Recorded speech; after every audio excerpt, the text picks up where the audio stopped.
비학신학자이신 이한영 교수님에게 명자 누나라는 잊을 수 없는 친누나가 계셨습니다. 27년간 암으로 고통스럽게 투병하시다가 천국 가셨는데요. 원래는 27년 전에 천국에 가셔야 하는 상황이었습니다. 너무 고통스러워서 호스피스 치료를 위한 전신 마취를 하기로 했는데 마취하기 직전에 나 배고파 먹고 싶어 이렇게 하셔서 극적으로 사셨고 27년을 더 사셨습니다. 27년간 이 명자 누나는 내 인생이 늘 일주일밖에 남지 않았다고 생각하시면서 사셨다고 해요.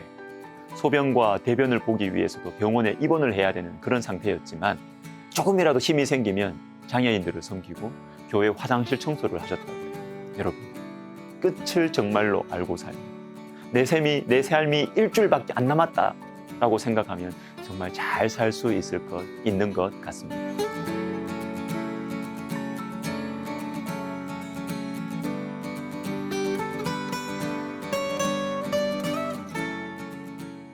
자, 한 가지만 생각해 보겠습니다. 끝을 의식하는 인생. 4절 보시면 모든 산자들 중에 들어있는 자에게는 누구나 소망이 있음은 산 개가 죽은 사자보다 낫기 때문이니라. 악한 사람이나 선한 사람이나 그렇게 다르지 않는 세상 속에서 살아가지만 그래도 사는 것이 죽는 것보다 낫다. 산 개가 죽은 산자보다 낫기 때문이라. 그런데 왜 사는 것이 죽는 것보다 나을까요? 살아있으면 맛있는 것도 먹고 좋은 경치도 보고 뭐 즐겁게 누릴 수 있으니까 아니에요. 이어지는 5절을 보십시오. 굉장히 재미있는 말씀이 나옵니다. 산자들은 죽을 줄을 알되 죽은 자들은 아무것도 모르며 그들이 다시는 상을 받지 못하는 것은 그들의 이름이 잊어버린 바 됩니다. 자, 5절은 원래 왜냐하면이라는 접속사로 시작이 돼요. 그래서 이렇게 됩니다.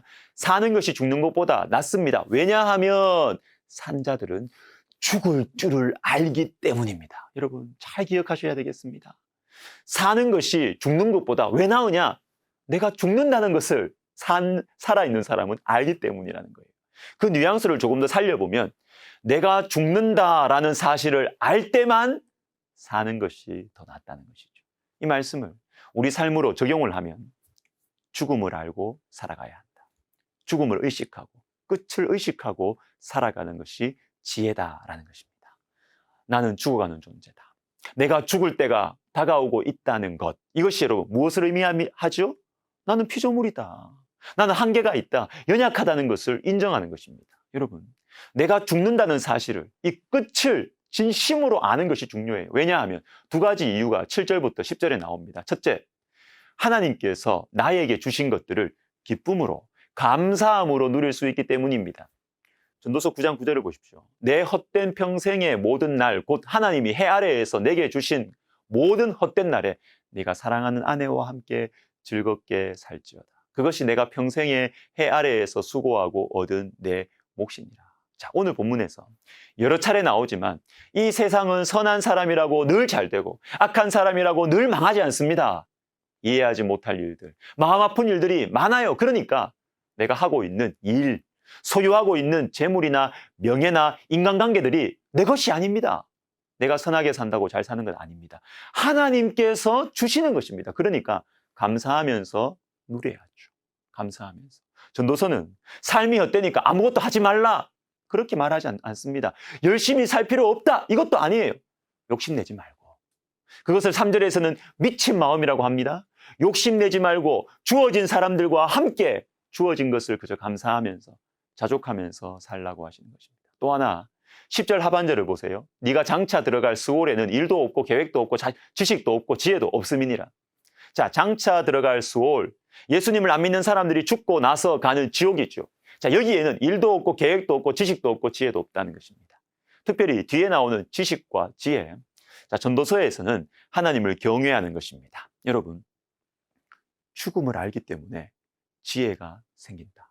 내가 죽는다는 사실을 의식하며 살아가기 때문에 하나님을 경외할 수 있고 하나님을 느낄 수 있고 하나님께 순종할 수 있는 것입니다. 여러분, 끝을 알 때 지혜를 가질 수 있습니다.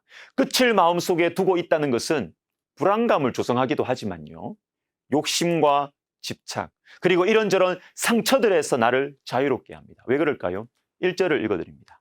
이 모든 것을 내가 마음에 두고 이 모든 것을 살펴본 즉 의인들이나 지혜자들이나 그들의 행위나 모두 다 하나님의 손안에 있으니 사랑을 받을는지 미움을 받을는지 사람이 알지 못하는 것은 모두 그들의 미래의 일들임이니라. 자, 모든 것이 다 하나님의 손안에 있다. 여러분, 모든 것이 다 하나님의 손안에 있습니다. 그러나 하반절, 사람이 알지 못하는 것은 우리는 몰라요. 모든 것이 주님의 손안에 있고, 그리고 우리는 그것을 알 수 없기 때문에 어떻게? 주님을 더 의지하게 되는 것이죠. 그러니까 욕심과 상처에서 자유할 수 있는 능력을 갖게 되는 것입니다. 전도서 전체의 핵심 주제도 이것을 말합니다. 12장 1절이죠. 너는 청년의 때에 너의 창조주를 기억하라. 곧 곤고한 날이 이르기 전에, 나는 아무 낙이 없다고 할 해들이 가깝기 전에 뭡니까? 내가 죽을 때가 온다는 것입니다. 영원히 살지 못한다. 다시 말해서 나는 한계가 있는 존재다. 연약한 존재다. 피조물이다. 이 사실을 아는 사람은 창조주를 기억합니다. 하나님께 모든 것이 달려있다는 것을 인정하는 것이죠. 죽음을 의식할 때 나의 약함을 알게 되고, 그래서 하나님을 바라보게 되는 것입니다. 자, 이것을 알 수 있는 기회가 여러분 살아있는 동안에 주어져요. 그래서 사는 것이 죽는 것보다 낫습니다. 한 걸음 더 나아가 보겠습니다. 예수님 안에 있는 성도는 사는 것과 죽는 것을 초월한다는 것입니다. 빌립보서 1장 20절에 살든지 죽든지 내 몸에서 그리스도가 존귀하게 되게 하려 하나니, 그리고 23절에는 세상을 떠나서 그리스도와 함께 있는 것이 훨씬 더 좋은 일이라고 하십니다. 예수님과 더 가까이에 있게 되기 때문에 죽는 것이 더 좋아요. 그리고 예수님 안에 있기 때문에 전도서에서 탄식하는 이 세상의 헛된 일을 보고 또 실제로 겪으면서 모든 것이 주님 안에 있구나 라는 것을 더 확신하게 됩니다. 그래서 주님을 더 의지하게 되고 주님과 더 가까이에 있는 천국을 소망하게 됩니다. 그러니까 살든지 죽든지, 살아도 나와 함께 하시는 주님을 위해 살고 죽어도 주님과 더 가까이에서 있어서 좋고, 살든지 죽든지 그리스도를 존귀하게 하는 것을 가장 소중하게 여기며 살아가게 되는 것이죠. 이것이 세상을 이기는 능력과 지혜입니다. 여러분, 사는 것이 죽는 것보다 낫습니다. 여러분, 사셔야 돼요. 그러나 죽음, 끝을 의식할 때, 나의 한계를 인정하고 하나님 바라보고 의지할 때, 이때만이 사는 것이 죽는 것보다 낫습니다. 예수님 안에 있는 저와 여러분은 사는 것과 죽는 것을 초월합니다. 언제나 주님을 존귀하게 여기며 살아가기 때문입니다. 기도하겠습니다. 하나님 아버지, 삶과 죽음 주님께 있고 기쁨과 슬픔 주님께 있습니다. 우리가 주님을 바라보고 주님을 가장 소중하게 여기며 살아가게 하여 주옵소서. 예수님의 이름으로 기도하옵나이다. 아멘.